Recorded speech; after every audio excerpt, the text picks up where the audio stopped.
What's going on, guys? Welcome back to another episode of Renegade Jukebox on the Renegade Pop Culture Podcast Network.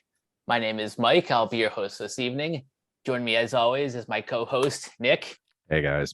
And this is the start of a passion project that he and I have had planned for at least a little bit. We are finally breaking down all of the studio albums from Machine Head. And what better place to start than the beginning? Unlike the Eminem retrospective, we're taking this album by album because at least for one of us, Machine Head is a pretty big deal. Nick, correct me if I'm wrong, but I would say this is probably one of your favorite bands, if not your favorite. My fifth favorite. My favorites being Metallica, Rush, Lamb of God, Trivium, then Machine Head. All right. And this is also being done because we are anticipating a new studio album coming out this summer. So, yeah. And plus, we're doing this track by track and album to album this time, largely due to there just being a wealth of material to work with. And plus, it's not like, with Eminem, like every single song off each record could just be we figured it would work best in this format. Yeah. So before we actually get into the album proper, there's a lot of historical context, both personally and the year 1994, which was honestly a pretty banger year for metal. Because this was the year we not only had Pantera's Far Beyond Driven, we also had In Flames debut came out as well. Divine Intervention by Slayer, Terminal Spirit Disease by At the Gates, and more underrated gem, Cross Purposes by Black Sabbath, The Bleeding by Cannibal Corpse, and part of the way through the year, Korn's debut, Promised Land by Queensryche. People really love to say that, metal was dead in the 90s and the only band there was Pantera, which I find that to be kind of a massive exaggeration. Yes, grunge was big. Yes, metal was not. It wasn't selling, like topping the charts like it normally would in the 80s or the 70s for that matter. But I do think it is kind of an exaggerated statement that, there was absolutely no metal. There was nothing important. No metal bands were that. I kind of find that to be ridiculous. Yeah, one thing that really frustrates me when it comes to music discussion especially is the kind of historical revisionism where just because it wasn't like the biggest thing ever, that it just didn't exist. But the titles that you listed off ultimately prove that not to be the case.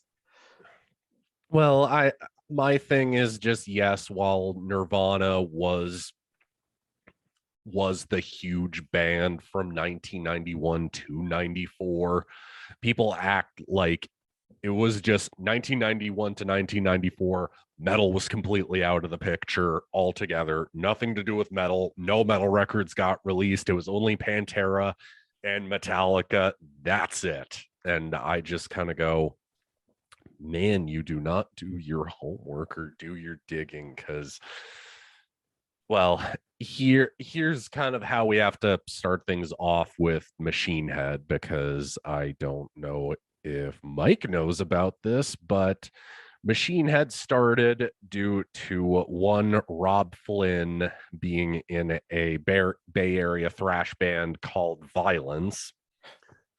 And what winds up happening is Rob is getting kind of tired of just playing the same standard thrash metal that's kind of been done through the mid to late 80s. What ends up happening is he writes a song called Death Church. He brings that song to the band and they don't like it. So at a festival with Metallica, Faith No More, and Soundgarden, he and a local bassist named Adam Deuce decide to get together and try to form a band. And then eventually Logan Mader and Chris Kontos enter the picture. Also, we can't forget to mention Tony Costanza, rest in peace, because he was briefly part of the band. By 1994, we get their debut record, Burn My Eyes. And boy, what a debut. Now, one more question before we actually get into the meat of this record. What was your first exposure to Machine Head? I would say it's kind of a bunch of things. I honestly remember seeing the From This Day video back again, going back to Much Music over and over again, Canadian. I remember seeing the music video for that back in like late 1999. I don't think I knew the band's name specifically, but like when I have gone back to see that music video, it's very familiar and it's ringing a bunch of bells. So I just am like, oh, I remember this video. I remember this band. But when I first actively like sought them out, I think it was either them opening for Metallica or them going on tour with Slayer and Megadeth. I can't remember specifically, but it was either some kind of tour that they were supposed to be part of. Nice. One huge thing about this band is these songs go over live. Oh yeah, and there's one in particular that I think should still be their live staple, but we'll get to that in a bit. My first exposure to the band was a little bit later. It was during the time of the Blackening. I was just kind of scrolling on all the various music choice channels, and I stumbled upon the single Halo. And then from there, I just kind of got curious about the band, since at the time they were assigned to Roadrunner, and Roadrunner has, Slipknot, Trivium, Killswitch, I think, at the time. So I was just kind of browsing their catalog, and that's when I started to get more into this,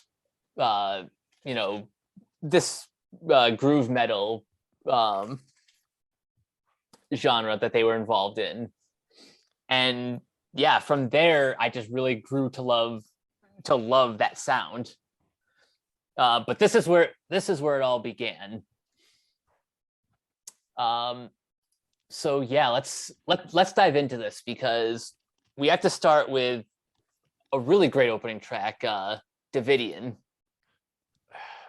I don't think this is a big hot take, but it's a hot take nonetheless, I guess. I think this song could go toe to toe with Battery, Angel of Death, Wake Up Dead, or just any great thrash opening track. It could go toe to toe with one of those songs and just not miss a beat, because oh my god, name me a more iconic drum intro. I'll wait. Seriously, I didn't realize exactly what I was getting into with this album until I heard this track and heard Chris Kontos on the drums, and I'm like, oh, so it's one of these. It's one of these numbers. Yeah, that really sets the tone for the rest of the album to come. Also, a name you're going to be hearing a lot is Logan Mader, the lead guitarist at the time. This dude packs in riff after riff on basically every track.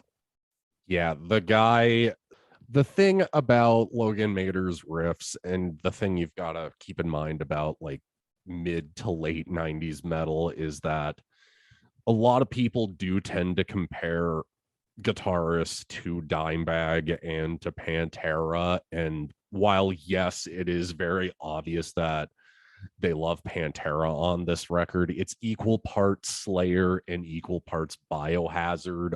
All three bands throughout the 90s they would open up for. So on one hand, the influence makes sense, but at the same time, it's not like they're just copying what Pantera was doing. Yeah, I was gonna say, as much as this album and this band in general has their roots in like thrash and groove metal, I also hear a little bit of like that sort of New York hardcore style there in there too. Like I know Rob Flynn is friends with the guys in Earth Crisis, so I'm wondering how much crossover these two bands kind of had stylistically. Well, they also did covers of songs like Allen's on Fire by Poison Idea and Cro-Mag's song Hard Times. So like it's pretty clear hardcore is part of their sound at this stage. But that's the other thing about Machine Head too, is that they're not a metalcore band, I would say, mostly just due to the fact that it's pretty clear Machine Head draws from like different styles of metal rather than just thrash, death, or groove. Because like you also got to remember, while I did say that people exaggerated how little metal there was in the 90s, specifically in the Bay Area, thrash was basically gone at this point. So Machine Head were clearly either playing with punk bands like Rancid or playing with grindcore bands like Napalm Death. Hmm. And specifically from what I've read, they were recording this album right at the same time Rancid were recording Let's Go and Green Day were recording Dookie. So I mean, hey, we got three world-changing records right there in that 1 year. So Wow. but more on Davidian. Davidian's just, oh my God, everything from the riffs to the drumming to the bass playing, just these guys are pretty obviously talented musicians that know how to craft a song yet make it sound something intense and vital. And oh my God, the lyrics. Like, who you cannot yell "Let Freedom Ring" with a shotgun blast in public, but this song will literally make you want to scream that at the top of your lungs. They do know how to craft some pretty powerful lyrics. Yeah, because specifically Davidian's about the Waco siege from 93. So it's pretty obvious that this album, it's political, but it's not done in a way that makes it sound super dated either. Yeah, like they're not necessarily preaching to a choir. They're just kind of they're just kind of addressing current events. Yeah, exactly. And even despite me saying that none of this feels dated at all, and just to kind of transition into the next track, despite them specifically saying the year 1994, again, this does not feel dated at all, because the way Davidian and Old just flow right into each other, man, this album's just not stepping off your neck. It just keeps it like, it almost treats it like a gas pedal. It does not let off. No, it does not. And I kind of alluded to this before, but old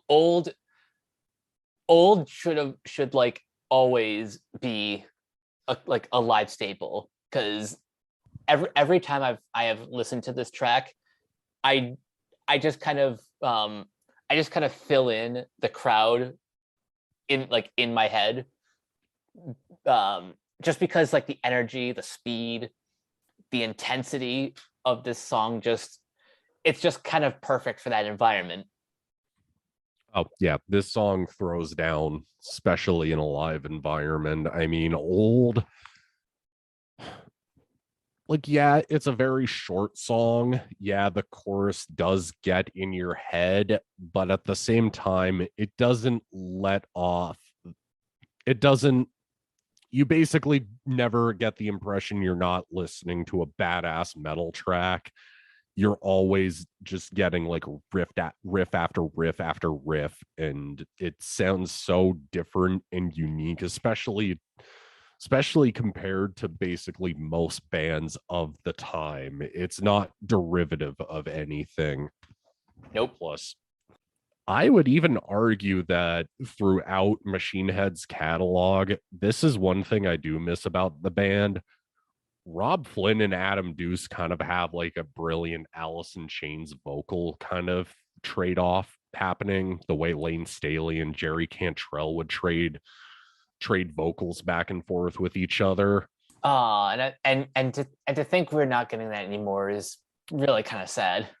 We will delve into that on later albums, but yeah, that's one of the things that made this band great, was just the vocal trade-off.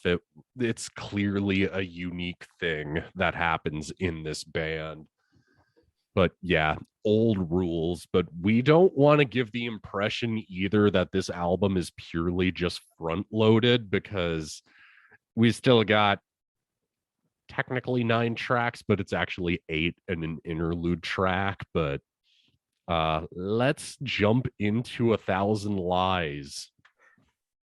In my notes I put slower but not less heavy. And even that I like is not even all that true. It just kind of starts off at a lower tempo, but by the end of the track, it's like, oh yeah, by the way, we're Machine Head. We're taking this up to 11.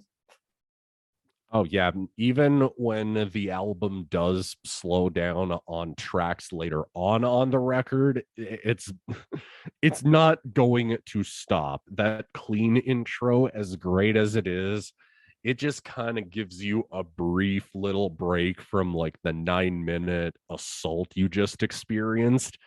Now we're getting more political lyrics, more badass riffs, more fast drumming.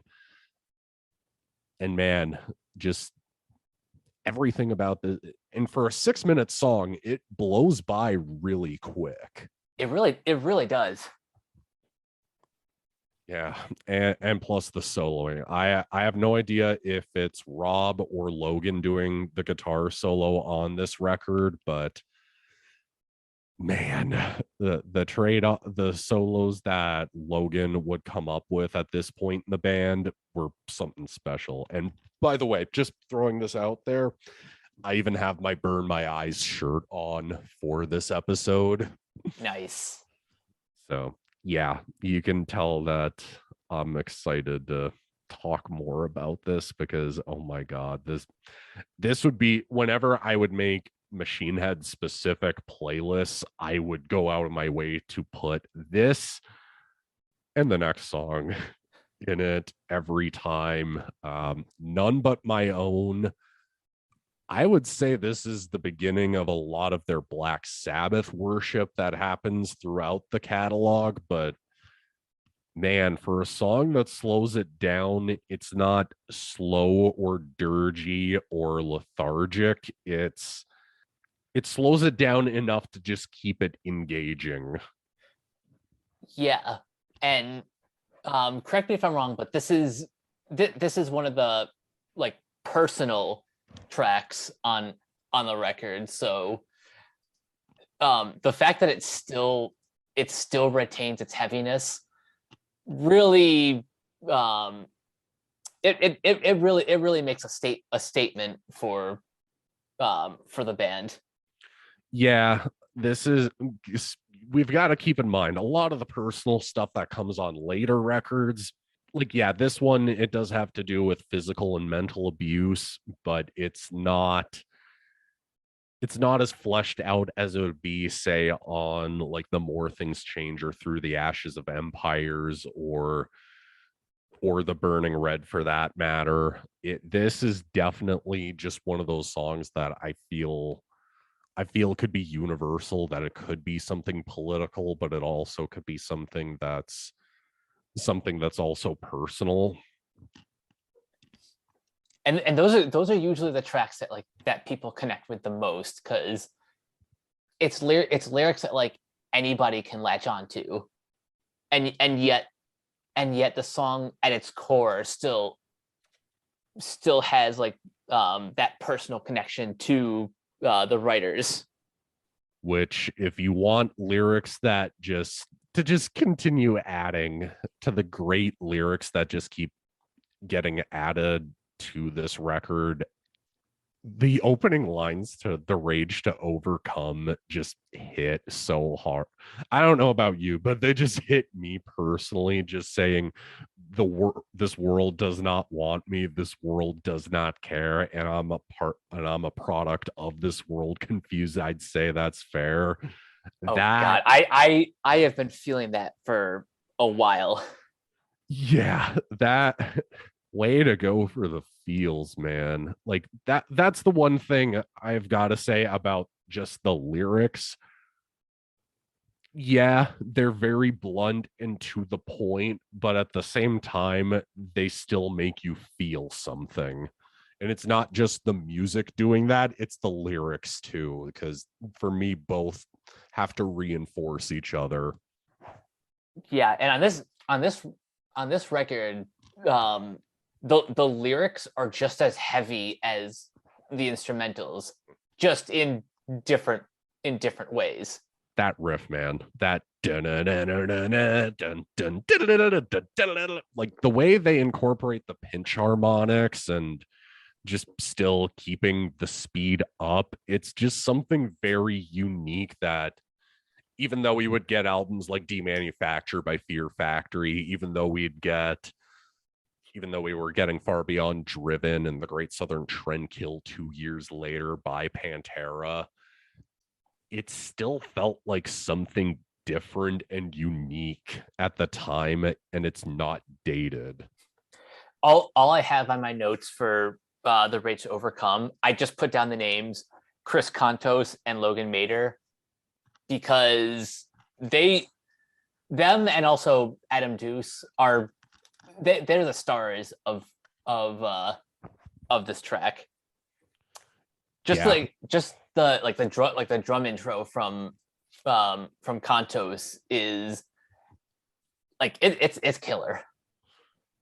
Yeah, none of the drumming really lets off the gas pedal. I guess you could owe that to the hardcore elements, just keeping like that constant speed up. But at the same time, it still has like technical precision to it. So next song, Death Church. This is like the first, pretty much the first Machine Head song to come into existence. Pretty much. Honestly, I didn't, when I was just getting into the band, I always remembered liking this song, but I never came back to it. Lately, though, I'm just going, man, revisiting this, I just love this more now. I think Death Church sounds, at least to me, it sounds the most like, I don't know how else to say it. It just sounds the most like Machine Head. It's pretty much what like every other album would like take pieces from in the future. Yeah, this is definitely a springboard song, yet at the same time, it doesn't feel like it. I I don't know. For me, I'd say this is the most Sabbath worshipy song on the album just because of the slower tempo. Yet at the same time, it just keeps building and building throughout the song. Yeah, I hear the Sabbath influences, but I also kind of hear a little bit of Biohazard in there too with the like with the riffs.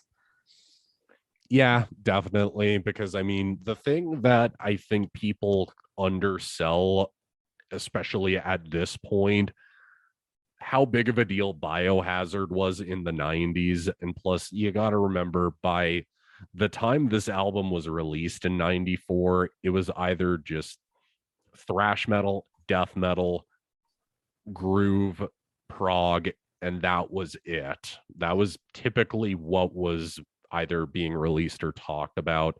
There wasn't new metal, there wasn't gent, there wasn't metalcore. There was really at this point, Machine Head and Pantera really are kind of like the beginning of the new wave. They're not like the new wave of American heavy metal in the sense of like Lamb of God, God Forbid, Shadows Fall, Kill Switch, etc. It's more They're like the generation just below it. they're the bands that said metal is still cool, guys. You can keep making badass music. That's the way. Yeah, that's kind of the way I'd put it. But Death Church, it's a killer track. It again, it was one of those that I don't know. Now that I'm older and I've lived with this album longer, I just kind of look back on it and go, man, I wish I jammed this more. Honestly, same. I wish I was more exposed to this record because I could. It just feels like one that could have been very formative for me growing up. Oh, trust me, man. Like when I first heard this album, I was I'm positive I downloaded it, but I didn't get to it at the time when I initially downloaded it in about like grade 10. I would want to say at least like late grade 11, early grade 12 for me was when I first heard this album. And what I wound up doing was the first time I heard it, I was just like, this is so bloody heavy that there's so much I gotta pick up on in this record that I literally just spun it twice in one day. I was like, Nice. I'm not. One part of me was like, man, I like this, but I'm also not sure at the same time. I've got to jam it again, like right now. And then I just ended up spinning it like as soon as I got home. So, um, one song that I'm kind of bummed doesn't get played very much live is A Nation on Fire. What's funny is in my notes I put under the track name I said accurate title for today because I don't know how it is up north, but in the States with everything going on, yeah, the human world is a mess, basically.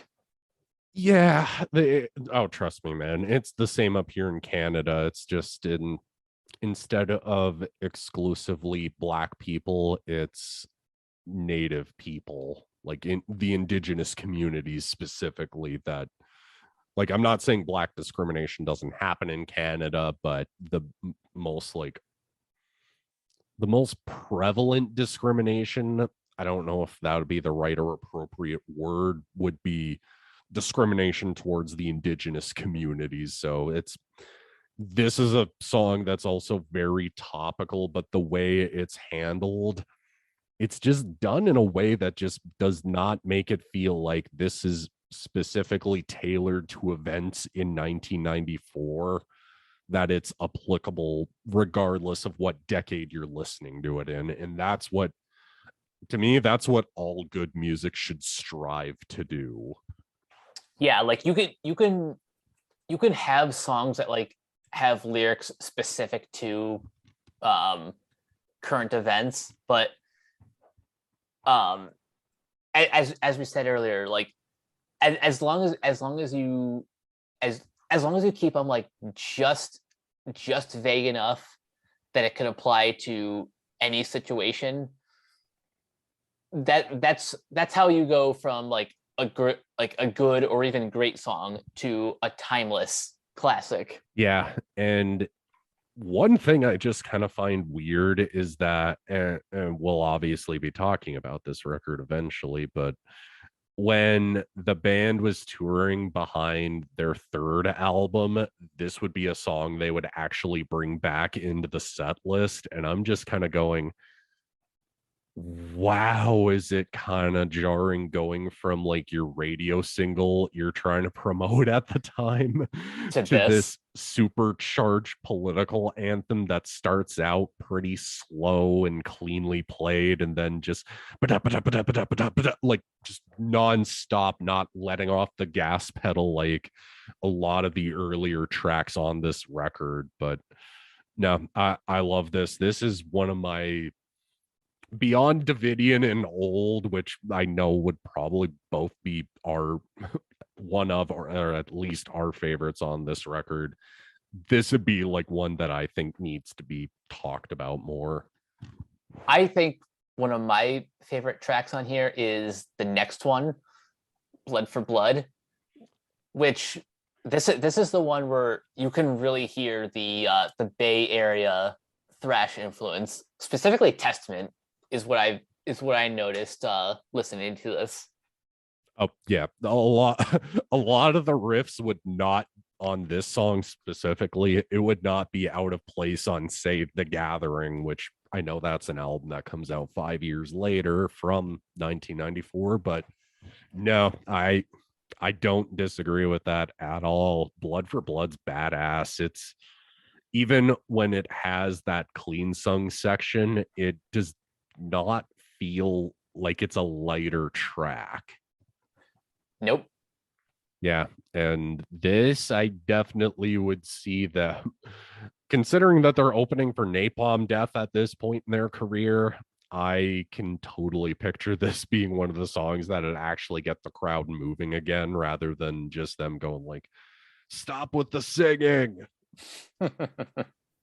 Which that's another thing that I guess we should talk about. As great as Rob is on this, I guess if you could say it's a flaw, I don't consider it one. I've never really noticed it, but I know some people have said his singing on this album is kind of amateur sounding, but for me that just kind of adds to the charm of it.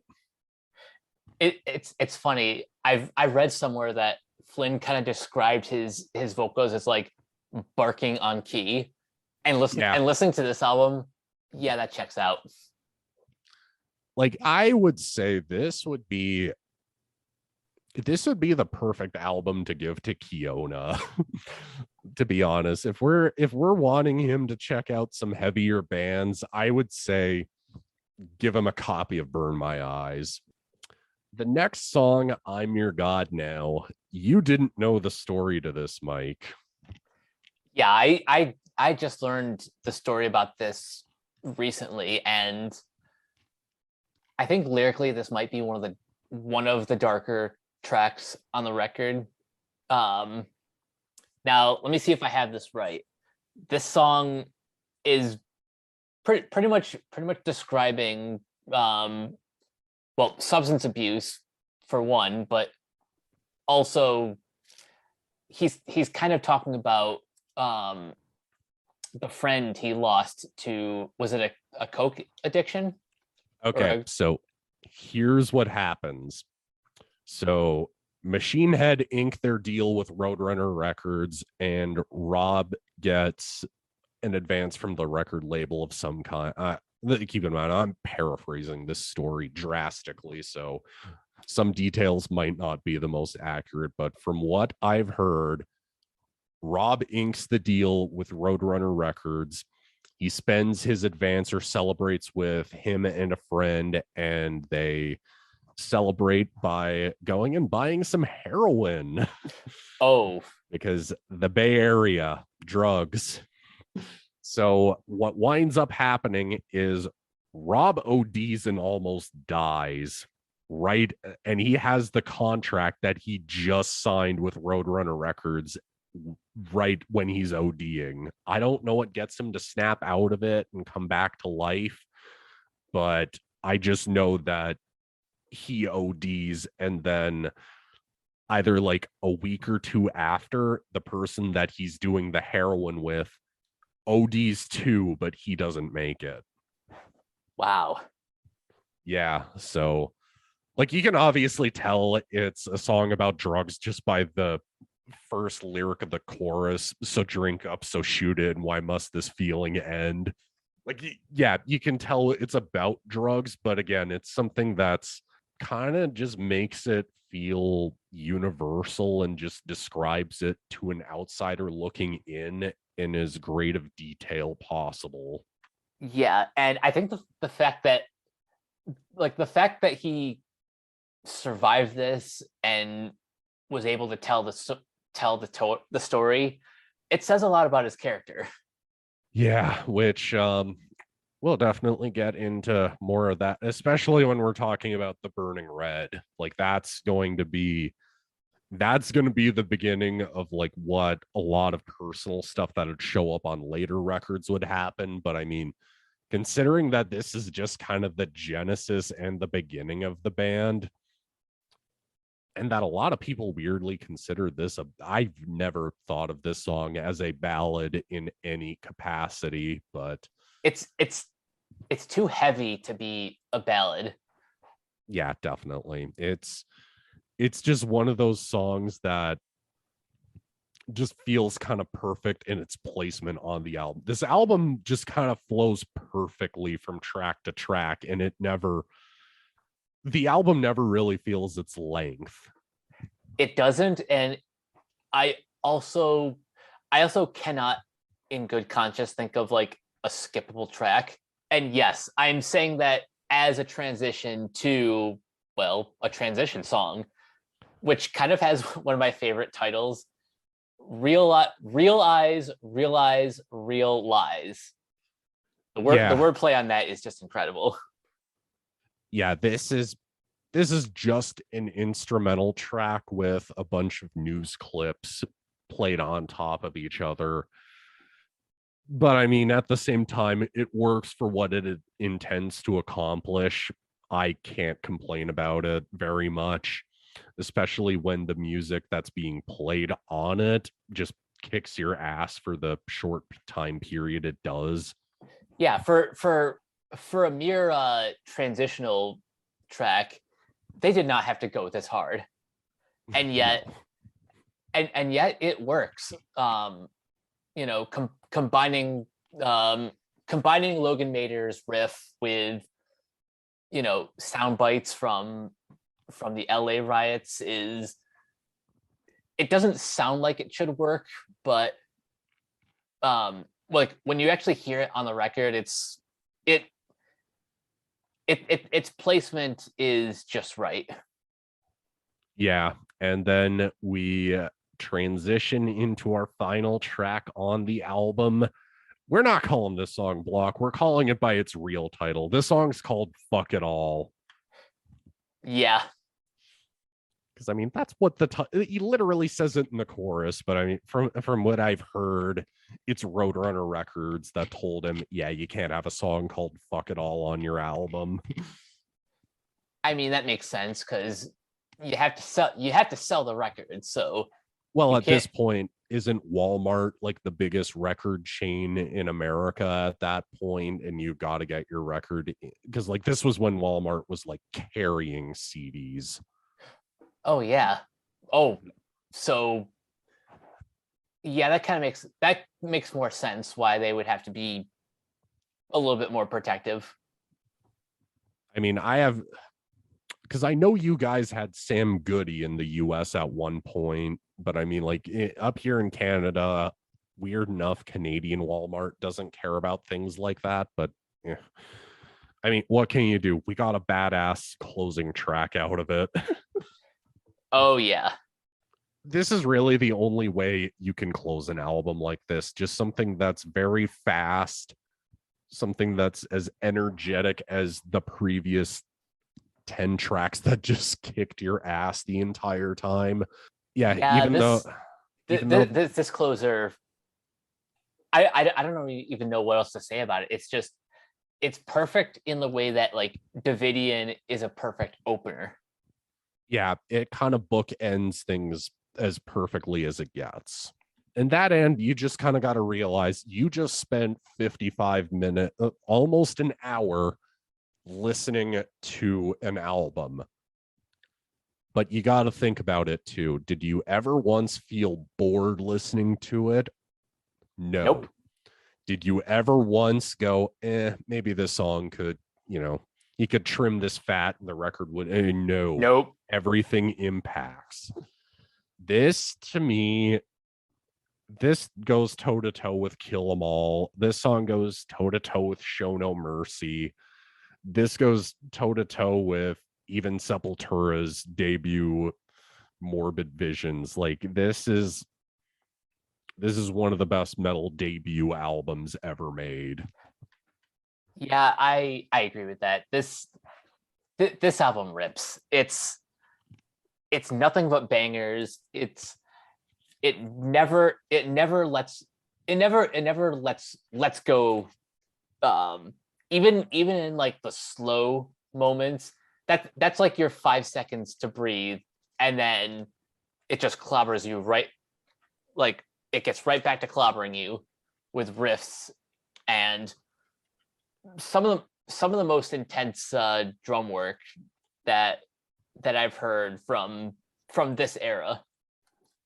Yeah, and even though Chris doesn't stay in the band at this point, just something about his drumming, man. I kind of wish we got him in more thrash bands or just more projects throughout the 90s and early 2000s. I do think he is an underrated talent, but that's not to undersell the next drummer and who would join the band for most of the rest of the albums we're going to talk about. Yeah. So just as a preview for the next record, the more things change is the one that introduces Dave McClain, who is as of now like the longest running drummer of the band. Yeah, who only left what, like 2 years ago? Almost 4 now. Damn. So here's the thing. We might as well just kind of at least, bridge some gaps before we eventually talk about the more things change. So it's not like Chris left on necessarily bad terms. It's just, it sounded like they wanted, because it did, from what I just gather looking through Wikipedia and Google, it looks like he quit just because either there would be tours he would miss out on specifically, or they'd have to get fill-ins anyways. So they just found a permanent replacement, and Chris would go on to drum for Testament for a time. Oh, that's not a bad gig. But to jump ahead a little bit, Logan and Chris, we'll talk a little bit more about Logan leaving the band on the next 2 records. But Logan and Chris would rejoin the band for a brief period right before the pandemic happened. Oh, that's the what was it, the 25th reunion?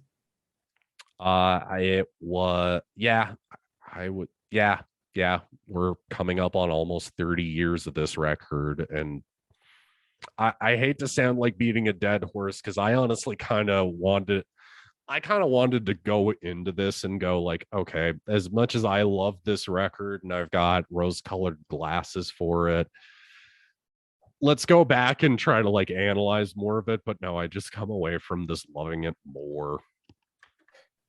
It's hard to come up with like genuine negatives for a record where, we're not kind of like excusing it for, it being a product of its time, which, yes, there are a few elements, but like as far as the stuff that matters, there are really no skippable tracks. And even the one like transition song is still kind of awesome in its own right. Yeah, exactly. I don't even know which would be my favorite, just because I literally just go, every song on here is consistently great. And yeah, even if I would feel almost more comfortable ranking each song from, least amazing to absolutely amazing, but then I'd also go, well, you gotta factor in Davidian. Well, you gotta factor in None But My Own. Oh, you gotta factor in Death Church. You gotta factor in Blood for Blood. Like, I honestly can't. I was gonna ask you what your favorite is on this. I can't even pick one. I just go listen to the entire goddamn record. It's incredible. Well, let me ask you this. Say like you have to pick a favorite, gun to your head, but you can't pick Davidian or old. Does that make your choice easier or harder? Probably harder, because I just go, then A Nation on Fire, then Block, then I'm Your God Now. I mean, just kind of each track is formative to me getting into heavier metal at this point. So I just go, there really is. Just listen to this record, people. Just go listen to it. You will literally be thanking us, going, yeah, you guys were right. Mm-hmm. My gun to the head choices would be probably none but my own, Death Church, Blood for Blood, and Block. But again, it's hard to pick favorites on a flawless record. Yeah, because you will never be satisfied with the picks. yeah, this is the definition of a 5 out of 5 record. 100%. Yeah. So yeah, with that in mind, just to set up the next record. So, like I was saying, Chris eventually leaves the band, leaving a drum spot vacant for Dave McLean. So I will leave it off on this note. So for people not as familiar with Machine Head's catalog, well, are they just going to rest on their laurels and record a similar sounding album, or do something completely radically different? You're going to have to listen to the next time we do an episode on this, because we're covering the More Things Change next time. That we are. And I'll admit this now. This is the album that I have heard the least. I even go as far as to say I don't think I've ever listened to this like front to back. So by the time you hear the next episode, I will have my more complete thoughts. But until then, Nick, where can everyone find you online? As usual, Instagram at Super Saiyan Death Metal God. Mostly just post album covers, mostly just post movies and video games. So if you like that, come hang out and just talk music with me. I post pretty frequently. Shoot me some binge likes, and yeah. And you guys can find me on Twitter at Captain K42. You can check out my quick thoughts on letterboxd.com/Coach K42. And you can find me in all the various Facebook groups just at my name. You can check out Renegade Pop Culture on Facebook and Twitter at Ren Pop Culture. Find us on Podchaser. Listen to all of our podcasts on Anchor, Spotify, Apple Podcasts, etc. And last but not least, everything can be found at renegadepopculture.com. Need an escape? So do we. That'll do it for this episode of Renegade Jukebox. Thank you guys for listening, and we will catch you guys later. Peace out.